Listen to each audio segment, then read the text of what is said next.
um clima bastante tenso aí pelo país afora, né, dá para notar isso, sobretudo aqui em São Paulo.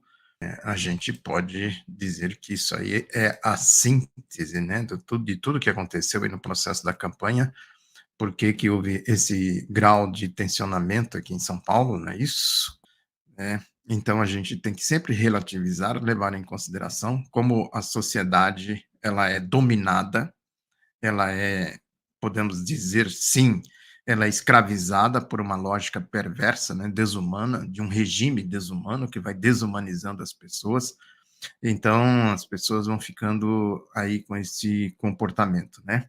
O comportamento criminoso na sociedade decorre, sim, de uma ideologia, decorre de um sistema político, de relações sociais, econômicas e assim por diante. Isso a gente não pode negar. Quer dizer, se você não tira essa base social que decorre de uma base material, se você não tira isso, se você não forma uma sociedade com uma outra lógica, com uma outra ideologia, podemos sim também dizer por aí, quer dizer, naturalmente esses seres vão aí se formando, né. Então o Pablo Marçal é isso aí, é uma criatura curtida no mundo do crime, então para ele fazer crimes assim, crimes assados, tanto faz, não está nem aí para nada, né. O problema não é ele, é isso. E aí estava vendo um pouco aí do debate que se formou, eh, aquela ideia, né, de que o debate político atingiu um grau, assim, de degenerescência muito grande, muito elevado, né, porque, né, de onde surgiu, tem sim aí essa perplexidade e uma certa dificuldade de se fazer o diagnóstico, não é isso? Né? Por que esse indivíduo surgiu? Por que ele tem tanta força? Por que ele tem tanto dinheiro? Né, e por que ele ganhou tanta projeção aí no debate eleitoral, né? A primeira, são várias questões que a gente precisa compreender, precisa, né, analisar e levar em consideração, mas a primeira questão é exatamente esse problema do moralismo, né? A questão moral. Lá no começo, logo depois da ditadura militar, quando a esquerda surgiu aí, né, com muita força, tenho falado bastante disso, exatamente por conta do seu histórico e, sobretudo, por conta do combate à ditadura militar. A degenerescência, a podridão da ditadura militar ficou muito exposta assim que começou a tal da abertura. Começou com Geisel, né, lá em 1975. Depois isso aí foi ficando, né, ganhando mídia, foi ganhando assim uma certa difusão dessa ideia, né, da abertura lenta, gradual e segura, como dizia o ditador Ernesto Geisel. E quando aquela história, né, abriu a janela, abriu a porta, entrou luz, não é isso? Entrou os ares do oxigênio, né? Quer dizer, a luz do conhecimento científico, a luz da democracia, da civilidade começou a entrar, né? Esta luz e, consequentemente, consequentemente, as, as, a podridão, o esgoto do regime começou a ser mostrado, né? Começou a ser visto. E aí foi, é isso, foi evoluindo, quer dizer, nessa marcha contra a ditadura militar, tinham as forças, né, políticas e ideológicas, a guerrilha da Araguaia, que vocês estão vendo aqui, e outros movimentos de resistência, quer dizer, isso foi, né, emergindo com muita força, e chegou-se aí ao fim da ditadura militar, a constituinte, nas né, eleições de 89, com a formação da Frente Brasil Popular. Então, o Brasil foi inundado de democracia, importante dizer isso, né? Importante como as coisas acontecem na história, né, os elementos da história. A mesma coisa aconteceu no pós-Segunda Guerra Mundial, no curso da Segunda Guerra Mundial, que a rigor começou assim que terminou a Primeira Guerra Mundial, não é isso? A Segunda Guerra Mundial pode-se dizer que é uma extensão da Primeira Guerra Mundial, guerra do imperialismo, da crise do capitalismo, isso dá natural emergência do socialismo, que é o seu antípoda, né? Socialismo e capitalismo, quer dizer, então o socialismo emergiu com muita força, as luzes da democracia, não é isso? Da civilidade, da civilização, a vitória dos comunistas, sobretudo da União Soviética, contra o capitalismo nazi-fascista, com a sua feição nazi-fascista, trouxe, né, essa imensidão de luz, né, da civilização para a humanidade. O que aconteceu depois da ditadura militar, nesse curso de enfrentamento com a ditadura militar, foi também teve também esses elementos, teve também essa conotação. Então, aí teve muito a ideia da ética na política. Ética é uma palavra importante. A ética está associada ao moralismo, não é isso? Quer dizer, você tem que ter princípios, você não pode ser casuísta, mudar de opinião a qualquer momento. Quer dizer, a questão do caráter, eu sempre falo muito disso aqui, né? A pessoa tem que ter caráter, é um pressuposto básico da civilização, é o caráter. A ética não é uma palavra ao vento, né, que pode ser lançada assim, sem mais nem menos, né? A ética tem eh, um fundamento, portanto, né, moral, essa outra questão também fundamental, o que vem a ser mesmo a moral, né? O anticomunismo, portanto, ele tem sim interface com o nazifascismo, é a essência do nazifascismo, o comunismo é a essência do nazifascismo, quer dizer, como ele se proclama, como ele se manifesta, quando diz que é anticomunista, está sim adotando a lógica do nazifascismo, né? E, obviamente, que aí entra um outro componente fundamental, a hipocrisia, né? A hipocrisia é fundamental para a direita, porque ela, observem, para a gente juntar as coisas e fazer a equação, é isso? Tem toda aí uma lógica, né? Quer dizer, tem um encadeamento, né? Ética, moral, né? Princípios, democracia, essas coisas todas. Quer dizer, isso molda o ser humano, a convivência, a civilidade, a civilização.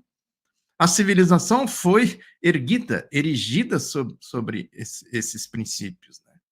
Então, quer dizer, isso é muito caro para a humanidade, né? Por tudo que a humanidade passou, os regimes aí, né? Escravistas, feudalistas e não sei mais o que. Quer dizer, quando se nega esses princípios, o que aparece é a barbárie, né? Isso. A incivilidade, né? A brutalidade, a violência, né? Então, quer dizer, são para a direita conviver com esses valores é muito difícil. É muito difícil, ela tem que estar constantemente mentindo, manipulando, não é isso? Que é a tal da hipocrisia. Eis a hipocrisia, como se diz, né? Ela tem que estar constantemente proclamando esses valores, que são valores da civilidade, da humanidade, né? E, consequentemente, negar. Ela proclama e nega. Vejam como são as coisas, né? Uma, uma reação dialética. Ela proclama, não tem como se sustentar. E aí, como ela não pode se sustentar, porque uma coisa anula a outra, não tem como ter ética na política, né? Não tem como ter princípios morais, não tem como ter democracia se não, né? Se não for pela esquerda, que a esquerda não tem por que negar isso. Essa é a essência da esquerda, do pensamento da esquerda. A negação de tudo isso é a essência do pensamento da direita, né? Portanto, a gente tem aí claramente uma dicotomia que vem da origem, a essência, portanto, de tudo isso, vem de onde? Do trabalho. Né? A Bíblia, assim, não sei se quem escreveu isso na Bíblia leu Aristóteles, né? Isso possivelmente não, né? Mas é a questão da moral mesmo. Quer dizer, por que você quer pegar as coisas se você não trabalhou? Né? Por que você quer se apropriar de uma coisa que é minha, eu que fiz? É trabalho meu, suor, né? Isso aqui é meu, eu que fiz, é meu. Né? E alguém vai lá e se apropria daquilo lá. Isso é roubo, isso é ladrão. Cadê a ética, cadê a moral? Percebem a essência da coisa, esquerda e direita? E aí nós chegamos nesse ponto, né? Trabalho, capital. Né? O capital se apropria do trabalho. Isso. Né? Consequentemente, você vai criando um mundo de hipocrisia, de mentira, não é isso? De falsidade e assim por diante. Quer dizer, não tem essa questão de princípio, de ética, essas coisas todas, né? Isso aí no mundo da direita não funciona. Como é que você vai se cobrar ética da Rede Globo, da Folha, do Estadão, não é isso? E, consequentemente, de todas as ondas concêntricas, né, dessas igrejas que abrigam esses bandidos todos? Porque é isso, né? Aquela ideia, é o refúgio dos canalhas, não é isso? Você se apresenta lá na igreja, você faz uma oração, uma pregação, você é tomado supostamente pelo Espírito Santo, tem isso. E aí as pessoas, naturalmente, falam, o homem revestido de Deus, não é isso? Revestido aí, o ungido, como eles dizem. e pregam e falam e não sei o quê, e pega a Bíblia, joga a Bíblia na mesa, no púlpito, na tribuna, né, e pula para cima e faz aquele escarcéu, né? É pregando, é orando, é falando, né? Vira uma confusão dos diabos. Na lógica do pentecostalismo, né? E aí que entra. Esse é o problema, né? Da ética, da moral, essas coisas todas, não é isso? Na lógica do pentecostalismo, você tem a tríade clássica, não é isso? Pai, Filho e Espírito Santo. O Espírito Santo se manifestou. Pelo Espírito Santo se manifestou o Filho, Jesus. E por Jesus se manifestou o Pai, Deus. Então Deus está presente pela manifestação do Espírito Santo. É evidente que isso aí é um campo, não é isso, de propagação desse tipo de coisa, do falso moralismo, né? A mesma coisa pode-se dizer do patriotismo, tal, né? Mas como é que é o mesmo negócio? Há diferença entre Pablo Marçal e Grupo Globo, Grupo Folha, Grupo Estadão, do ponto de vista ético, do ponto de vista moral, do ponto de vista da hipocrisia? Tem diferença ou não tem diferença? Eu não vejo diferença. Por quê? Porque a ideologia é a mesma, o projeto é o mesmo, né? Se chegou a um ponto de busca do dinheiro a qualquer preço, a lógica é essa, é o dinheiro, né? Por que que esse indivíduo ficou milionário, ficou rico? Quem foi que deu dinheiro para ele? O dinheiro saiu de onde? Como é que é mesmo a lógica do dinheiro, da administração do dinheiro, de ganhar dinheiro, de investir dinheiro para ganhar dinheiro? Como tudo isso funciona? Qual é a estrutura política que sustenta tudo isso? Né? Quer dizer, o Pablo Marçal surgiu de onde? Ele surgiu no vento? Foi pelo Espírito Santo? Essas coisas todas, né? Lógico que se a gente pegar, é sempre importante fazer sempre essa diferenciação, né? Se a gente pegar, né, a esquerda, que tem exatamente essa ideia do trabalho, do princípio, né, da ética, da moralidade, da democracia, estou dizendo como ideologia, né, isso como teoria, né? Se a gente pegar tudo isso, isso também é um campo fértil para oportunistas e malandros, né? É muito fácil o sujeito chegar lá e dizer: não sou de esquerda, porque eu tenho ética, tenho moral, não sei o quê, eu não sou explorador, né, não sou capitalista, eu não me aproprio de trabalho dos outros, coisas que os outros produziram, os outros que fizeram, né? Não sou ladrão, é isso. Tá bom, aí fica por ali, não é isso? De repente vira ladrão, né?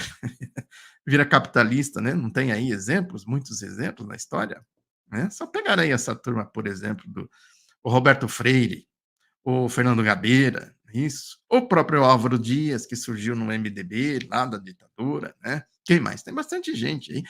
Aqueles que organizaram, né, a tentativa de golpe contra o presidente Lula lá em 2005, 2006, né? É evidente que, né, essas coisas todas a gente sempre tem que pegar aí pelo princípio, né? Pelos princípios e olhar, né, se a pessoa realmente assumiu a ideologia de esquerda, né? Assumiu a ideologia do que está escrito na Bíblia, porque a própria interpretação da Bíblia tem a ver, sim, com uma ideologia. Você não tem como pegar a interpretação da Bíblia, né, do que está escrito lá como, né, a ideia do pentecostalismo, não é isso? A ideia do cristianismo, né, sem toda a poluição que esse termo, né, carrega atualmente por conta exatamente desses comportamentos da hipocrisia e etc, etc. Sabe, como é que você vai interpretar tudo aquilo lá? Como você vai pegar tudo isso como princípio ético, princípio moral, e você vem para cá e você atua no mundo do crime organizado, né? Como é que como pode haver compatibilidade nisso, né? A Igreja Católica, que é outro exemplo aí muito importante nesse sentido, né? A Igreja Católica, ela, ao longo da história, tem toda aí uma trajetória, né, de absolutismo, né, de abuso de poder, né, abuso do poder econômico, né, de violação desses princípios básicos que está na Bíblia, né, sobretudo aí do Novo Testamento, da doutrina de Jesus, não é isso? Quer dizer, lógico que dentro da igreja também foi surgindo esse sentimento de justiça, né, de ética, de moral, né, foi se formando, portanto, né, esse pensamento, né, de justiça social, essas coisas todas, né. Nós temos o exemplo aí recente da chamada doutrina social da igreja. E muita gente que, né, que estava na igreja, ou que chegou na igreja pela doutrina social, teve contato com o marxismo, consequentemente com o leninismo, e se transformou em comunista. Porque Jesus era comunista, quem dizia isso, segundo dizem, era o próprio Fidel Castro. Né? Jesus era um comunista, porque Jesus nunca foi ladrão, né? E nunca apoiou ladrão. Então tem que ver exatamente como é tudo isso, a doutrina social da igreja, que tem exatamente como base a doutrina de Jesus, né? Como se traz essa questão para essas igrejas do neopentecostalismo, ou do pentecostalismo mesmo. Porque a partir do momento que se cria essa ideia, né, de que o Espírito Santo é uma coisa absolutista, absoluta, as pessoas tendem, ela não vê o homem, não vê a pessoa, vê o Espírito Santo que está se manifestando ali, é isso? Por trás do Espírito Santo, junto com, ou por intermédio do Espírito Santo, vem Jesus, vem Deus. É um ladrão, um picareta, um vigarista, mas na lógica condicionada, é isso? Das pessoas, elas estão vendo ali o pai e o filho. E aí que entra, né? Por isso que eu estou dizendo, é um terreno fértil para o crime organizado. Né? Eu estou pegando aqui um exemplo que é concreto, ele existe e é poderoso. É isso que eu estou dizendo, todos esses canalhas vão para essas igrejas aí. Deltan Dallagnol, né? Sérgio Moro foi lá fazer contumbérnio com o conselho de igrejas lá em Maringá, não é isso? Questão que eu sempre falo aqui. Estava lá o arcebispo da igreja católica, Dom Anuar Batiste, estava lá o Noel Cruz, que era o presidente do conselho das igrejas pentecostais evangélicas, alguma coisa assim, tinha gente lá da Umbanda, né, tinha gente lá de igrejas muçulmanas, e tinha mais lá. Eram 6 religiões que estavam lá. Não sei se tinha budista também, não sei o quê. Fizeram até a Carta de Maringá. Tudo apoiando um ladrão, né? Sabidamente um ladrão. Até porque quem organizou o evento foi o tal do Erivaldo Souza, que é dessas igrejas. Né? Um ladrãozão conhecido, né? A história que eu sempre falo aqui, eles roubaram $1 bilhão de reais da prefeitura de Maringá, isso em 97, 98, alguma coisa assim, na segunda metade da década de 90, sabe? Estava lá Jaime Lerner, o governador, metido nisso, estava o Álvaro Dias metido nisso, né? Estava esse Petralha, que é presidente aí do Petraglia, né? Não é o epíteto que eles criaram aí para achincalhar o PT, né? As quadrilhas, né? Esse que é presidente do Atlético Paranaense, né? Fazendo lavagem de dinheiros, roubalheira. Depois o Luiz Antônio Paulic, que era o secretário da Fazenda, apareceu morto, né? Puseram ele num porta-malas de um carro, né? Deram um tiro, sei lá como é que foi a história, não me lembro. Não se sabe exatamente bem, teria que fazer uma investigação para saber assim. Até hoje ninguém sabe direito, né? Porque isso ficou restrito à mídia local, né? Isso, com a versão de que foi um crime passional. Ou, né, o companheiro dele que mandou matar, porque queria ficar com a fortuna dele, a parte da fortuna que ele ajudou a roubar, não é isso? Estava lá Alberto Youssef, estava toda a lógica dos doleiros do Sérgio Moro, das quadrilhas, essas coisas todas, né? Luiz Carlos Alborguete defendendo o Sérgio Moro, a reserva moral deste país, né? Ou seja, toda a lógica do submundo do crime organizado estava lá. Quem estava organizando isso? Gente das igrejas. Evangélicos, católicos, sei lá mais o quê. Eram 6 religiões que estavam lá. Olha aí, o refúgio dos canalhas, essa gente não sabia? Não conhecia a história? Ou estavam lá fazendo demagogia, ou estavam envolvidos, né? Ou são envolvidos, ou são da ideologia da ladroagem. Aí se pergunta, né, qual é a diferença dessa gente do Pablo Marçal? Quem pôs Pablo Marçal nas igrejas? Não sei nem que igreja que ele é. Agora, é diferente de Silas Malafaia? É diferente do Chapelão? Do Valadrão? É diferente, de novo, né, a questão do a questão aí dos grupos midiáticos, né, os grupos de mídia, sabe? Como isso, né, se conforma, né, como isso se organiza, né?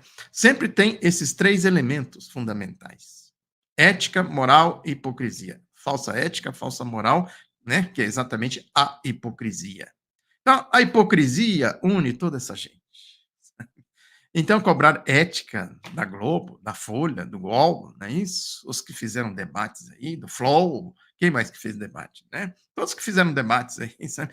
Vai cobrar ética dessa gente, essa gente toda está unificada pela ideologia, consequentemente pela hipocrisia, pela negação na prática dos valores que eles dizem defender.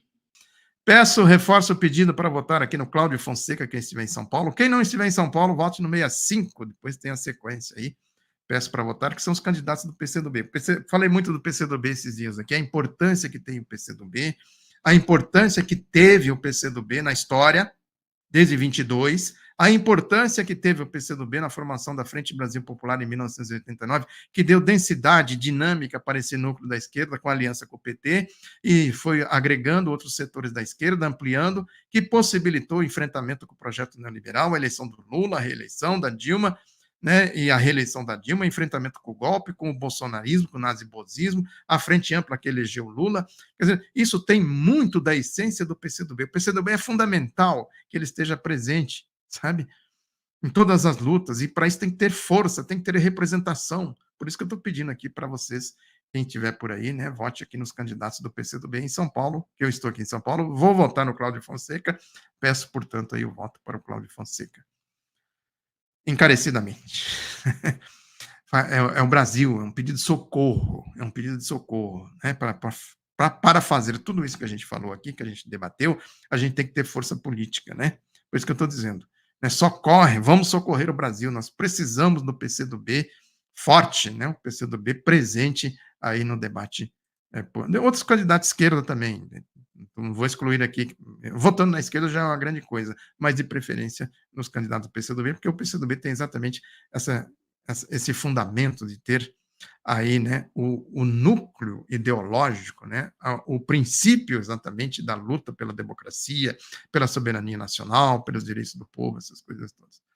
Para encerrar aqui, o Silva diz que penso que vivemos ainda as consequências dos atos de junho de 2013, projeto neoliberal bem articulado que derrubou Dilma, encarcerou Lula e aí desacreditou o pensamento progressista das massas. Vivemos as consequências disso, sim, e foi, podemos dizer assim, a marcha que levou ao golpe de 16, com todas as consequências, superpoderes para as gangues todas, as máfias midiáticas, sobretudo, não é isso? Vivemos também as consequências do golpe contra a União Soviética, né? Queda do Muro de Berlim, da proclamação do projeto neoliberal como um pensamento único, ditatorial, que revoga keynesianismo, social-democracia, tudo que tem alguma interface com a esquerda, recrudescimento do anticomunismo. Então, a gente vive todas essas consequências.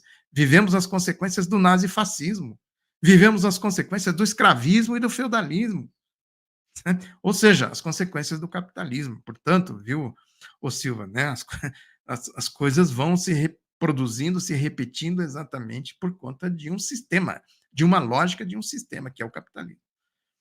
Marlene, que diz que Lula está apenas na presidência, esquerda nunca esteve na esquerda, tanto que deram um golpe na Dilma e prenderam injustamente Lula sem crimes apenas para tirá-lo do páreo. São os golpes de Estado, né? Isso você fala, tem razão.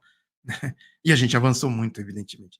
O Emerson diz que vota em candidatos 65 e nas coligações apoiadas pelo 65. A Marlene, que Lula, acho que ela repetiu aqui. O Fernando, que diz que meu bisavô viu o discurso desse Robert Strange McNamara e disse para meu pai: eles vão acabar com o planeta se continuarem com essa política desastrosa. Isso em 68. McNamara era um legítimo representante da doutrina Truman, viu, Fernando? Não sei se você me acompanha aqui, eu sempre falo disso. É o nazismo pós-nazismo, né? O McNamara foi o ideólogo da guerra no Vietnã, sabe? Ou seja, é a gente ali exatamente da entranha, né, do imperialismo, sabe? Então, o que ele falou em 68, o Churchill falou lá em 45, 46, isso, 48, proclamou a cortina de ferro lá nos Estados Unidos, não é isso? O Truman também falou, o Hitler falou, o czar da Rússia falou, aqui no Brasil as oligarquias todas falaram, Estadão, os Mesquitas, né? Marinho, falaram, fizeram, continuam falando, portanto, não é isso? Exatamente isso. O McNamara era podemos dizer assim, um dos ideólogos do imperialismo, né? Um Pablo Marçal do imperialismo, podemos dizer assim. É isso. Muito obrigado pela atenção. Bom voto a todos vocês. Vamos aí à luta, né? Vote Boulos e vote aqui nos candidatos de esquerda, sobretudo no Cláudio Fonseca aqui. Muito obrigado pela atenção, um abraço, até a próxima.